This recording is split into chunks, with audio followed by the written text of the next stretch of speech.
Hi, in this video, let's look at how the transistor would work as an amplifier.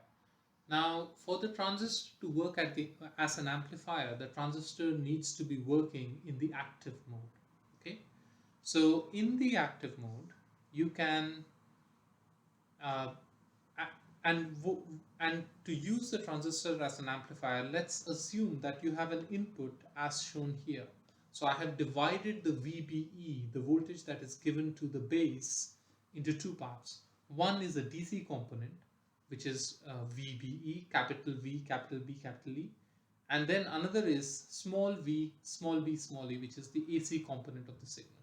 Okay, so both these signals added together are given to the base here.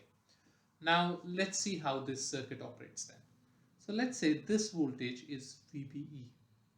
Now I have drawn it here because I'm assuming that the voltage is such that it is in the active mode. Okay. Now VBE, which is this small AC signal, is much smaller than VBE.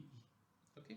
So uh, before we get there, what is the x-axis on this screen? This is the voltage, the base emitter voltage, and this is the collector emitter voltage, right?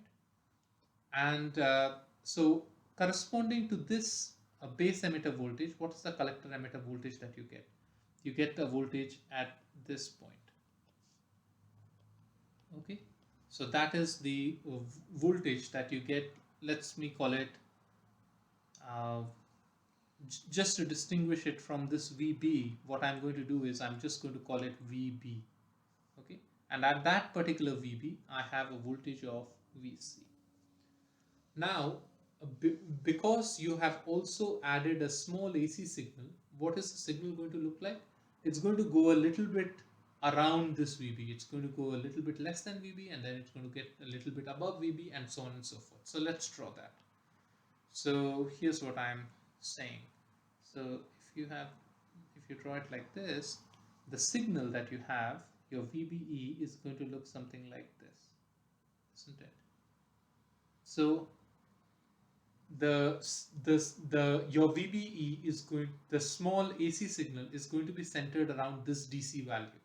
So this is VBE, and the total, and this DC signal is VBE. So basically the signal that we get is VBE plus VBE, and that becomes a little confusing, but what I'm saying is this VBE plus this VBE is the total signal. So what is the response of our circuit? What is the VC that you get? So let's take a look at that. So for the peak of VBE, you can draw this signal as meeting this curve somewhere here, right? And at this point, the signal is meeting somewhere here. And you can transpose, I can just get the lines going on this side. And what you get is, at the output, you get a wave like this. Okay, and can you see that the output here, this output is amplified compared to this input, and what is being amplified is not this DC signal. What is being amplified is the small AC signal that is riding on the DC signal. So that's how the transistor behaves as an amplifier.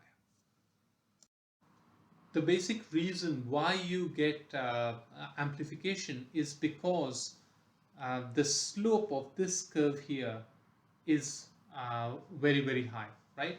The higher the slope is, the higher the amplification that you would get. If this line was exactly 45 degrees here, then you would get no amplification.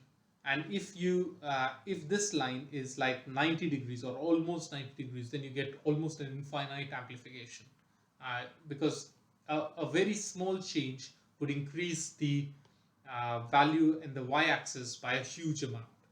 Okay, so the slope of this line here is what determines how much the signal is going to be amplified, which um, remember that the slope here is not constant, right? This is an exponential curve here, and therefore the slope is highly nonlinear, which means that you will get linear amplification only when your signal is very, very small.